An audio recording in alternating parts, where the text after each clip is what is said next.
Welcome everybody to the lecture on musculoskeletal injury within the performing arts. Today we have a guest lecture from Scottish Ballet, Martin Lanfair, and I'm going to ask him to introduce himself and give us his lecture. Good morning, Martin. Thank you, Wendy. Thanks for the introduction, and thanks for everybody for tuning in and listening to me this morning. I hope it's going to be informative, practical, and quite interesting. So, as Wendy said, my name is Martin, and I'm the head of performance medicine at Scottish Ballet. This lecture, I'm not going to cover specific injury assessment, diagnosis, and treatments of the common injuries in dance. I think that will be probably out with the scope of this lecture, but there is going to be an opportunity on Thursday, I believe, to do a bit of a Q&A session. So I look forward to talking to you and engaging with you. So what can you expect over the next 60 minutes? Well, I'm hopefully going to give you a bit of an overview of musculoskeletal injuries in performing arts, what they are, what they look like, what the trends are. I'm going to talk a little bit about injury prevention. Is that even something we can do? Can we prevent injuries? And if we can, what do injury reduction strategies look like in the real world? And hopefully use some case studies to try and illustrate these for you. So again, a bit of introduction about me. Who are you listening to for the next 60 minutes? Well, I'm a physiotherapist by trade. Been physio for about 7 years now. I've been involved with Scottish Ballet for 5 of those years, and I've been the full-time company physiotherapist for 3 years. And then about 12 months ago, I was promoted to head of department. My title is the head of performance medicine at Scottish Ballet. So I figured the easiest way to sort of explain what I do and what my role is and why I'm here is sort of break it down. So Scottish Ballet, very quickly, is Scotland's national dance company. We have about 37 dancers, both male and female, aged between 19 and 37. We have a high performance environment. We're based in Glasgow in a 50,000 square foot purpose-built building, and we tour nationally and internationally. Move down the chain. What is performance medicine? Well, performance medicine is very similar to sports medicine, but slightly adjusted for a performance-based environment. We provide elite level care. We manage MSK, or musculoskeletal injuries, orthopedic cases, and general medical care. And we've got a big team. We've got dietitians, psychologists, doctors, physios, strength and conditioning coaches, sports scientists, massage therapists, ballet coaches. And that's where the sort of the head of job comes in. My job is to coordinate all those professionals, make sure we're all pulling in the same direction. I clinically lead on the cases, which means I provide the diagnosis and the direction of care for our dancers. And I also report directly to the CEO and the board. So the buck stops with me. So getting into the nitty gritty of this lecture, injury incidence rates within the performing arts. What are they? I think the first place to start here is what is injury? Having a really clear definition of what injury is really important. And the two sort of ways to look at injury are we looking at any sort of niggle, any sort of sore point, any bit of discomfort that a dancer or an artist is feeling? Or are we talking more on the lines of a time loss definition? And what that means is, does someone have an injury or an issue that is stopping them doing their job? It's really important to have a clear definition of what we are reporting. Okay, this allows comparison between repertoire, between dancers, between seasons, and between companies, and then ultimately between sports and environments. So how do we record injury? Well, we use something called injury incidence. Incidence rates are the number of new injuries that occur in a population over a specific time. And in sport and performance medicine, we use something called exposure. So it's X number of injuries per 1,000 hours of the activity. And that's very, very important, because if you get 12 injuries, what does that mean? Does that mean you get 12 injuries in 1 week? That's not good. Or do you get 12 injuries over a month? That's a lot better. So it's really important that we have a time element to injury incidence. So for example, Scottish Ballet's injury rate during the 2018-19 Cinderella Tour was 1.16 injuries per 1,000 hours of dance. So we calculated that for every 1,000 hours that our company dances, we get 1 injury. Okay, is that good? Is that bad? Well, let's have a look. So this is my data from my department. So Cinderella Tour was December 18 through to February 19, and we had 1.6.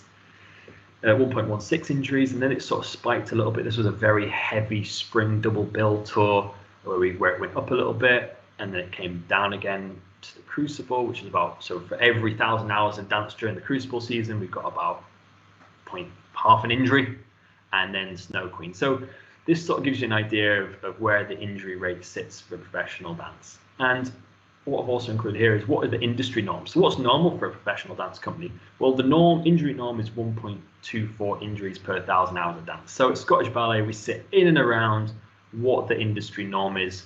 Sometimes we go above it, as in the spring season, and then obviously we're also under it as well. But how does dance and the performing arts compare to other sports and physical disciplines? Is 1.24 injuries per 1,000 hours of dance high or low? Well, let's compare it to football. So in football, for every 1,000 hours a professional footballer plays football, they get 8 injuries. So we don't have as many injuries as we do in football. But what about something similar? What about something like gymnastics, particularly artistic gymnastics, rhythm gymnastics? How does that look? Well, actually really, really high. Gymnastics is a sport and a discipline with a high attrition rate of injuries, and they get about 85 injuries per every 1,000 hours they perform gymnastics. It's an awful lot. So basically, in the performing arts, our injury rate is about 1 injury per 1,000 hours of dance, and that's generally quite low compared to other disciplines. So, moving on from injury incidents, the nature of injury. So we talked about the injury rates. What about the nature of injury? Well, in sports and exercise medicine, nature of injury is synonymous with etiology. And etiology basically means what's the cause of the injury? What caused the injury? Not what the injury was, what caused the injury. And we can break this down into 2 major causes. The first one being traumatic, and the second one being overuse. And a traumatic injury is the result of an identifiable event known as a mechanism of injury. Okay, so that's when you're dancing or you do a turn and you roll that ankle, and immediately after that incident, the ankle hurts. We can identify it, and the image here shows a clear fracture of the foot, and you see the sort of the line next to the red arrow. That's a really clearly identifiable injury and a really clear identifiable mechanism of injury. Okay, something like a fracture, dislocation, a tear, that would be a traumatic injury. Another type of injury you can get is an overuse injury, and they don't have a definitive cause in terms of an event. You can't put your finger on when this happened. It's sort of built up over time due to cumulative load, a cumulative load that is greater than the dancer's physical capacity. And this is something like a stress fracture, builds up gradually over time, creeps on. And we've got another image of a foot here, and in the circle you can see what a stress fracture looks like. There's no clear line. It's just that basically the bone has swollen over time. And it's really, really important to understand the difference between a traumatic injury and an overuse injury, especially when it comes to injury prevention, which we'll talk about in a second. So here's a diagram of, I've tried to use as much of our own data from Scottish Ballet, using applied science from the real world. And this is the breakdown of our different seasons. So we've got spring into Cinderella, into a Crucible rehearsal period, into a Crucible performance period, into a Snow Queen rehearsal period, into a Snow Queen performance period, and breaking down overuse injuries, so cumulative load with no distinct event, the traumatic injuries. And as you can see, the vast majority of our injuries in ballet, at Scottish Ballet, but also within the industry, are overuse. 60% is the figure that's banded around, are actually overuse injuries. And as we can see here, once we get into the performance period, our injury rate drops a little bit as well when it comes to the Christmas season. Training load error plays a significant role in injury from the performing arts. And this is something we're going to talk a bit about in a bit more detail in a minute or two. Training load error is a concept that I'm going to explain to you today because as we know, as I've just said, the majority of our injuries are overuse in nature, and the cause of the majority of overuse injuries is training load error. So I think it's a really important concept to try and understand. So we've talked about injury rates. we've talked about nature of injury, and then the final thing we're going to talk about is the location of injury. So where on the body do the injuries occur? So 60% of all injuries in dance, and that includes all genres, involve the lower limb. And that doesn't mean that other areas aren't involved. It just means that the majority are from the hip down. It's important to also recognize that there's spinal pathology, so that's the lumbar spine, so the lower back and the neck. So cervical means the neck, lumbar means the lower back. So it's important to recognize that they're involved as well.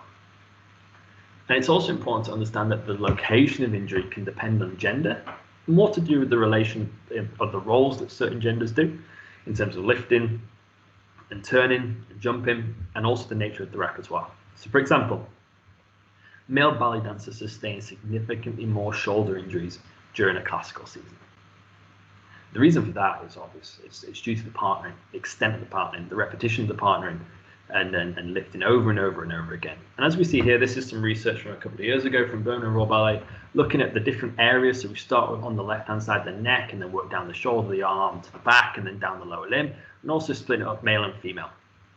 So as we can see, the vast majority of the injuries occur actually below the knee, so lower leg, which is the shin area, ankle and foot, and then obviously there's a bit in the middle as well. But what's interesting is if we actually look to shoulder, so the second one in from the left, we see an awful lot of shoulder injuries in the male, very few in the females.